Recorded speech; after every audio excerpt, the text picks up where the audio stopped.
তিনি খুবজ রুটি খেতে পছন্দ করতেন, তিনি খাল ভিনেগার সিরকা খেতে পছন্দ করতেন, তিনি খাসির বাজুর গোশত সিনার গোশত খেতে পছন্দ করতেন। বিশ্বনবী লাউ খেতে পছন্দ করতেন। লাউ খান তো নাকি কোন স্বাদের লাউ বানাইলো মোরে, আগা খাইলাম ডোগা খাইলাম, এগুলো বললেন না।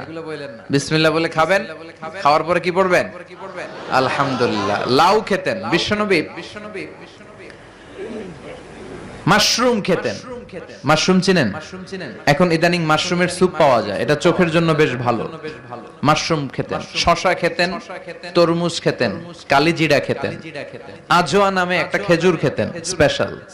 বিশ্বনবী বলেন মদিনার আজোয়া খেজুর যদি কেউ প্রতিদিন সকালে 7টা খায়, ওই দিন কোন সাপে কামড় দিলেও বিষে ধরবে না, ব্ল্যাক ম্যাজিক করলে ক্ষতি হবে না, জিন পরীর জাদু টোনায় তো কাজই হবে না।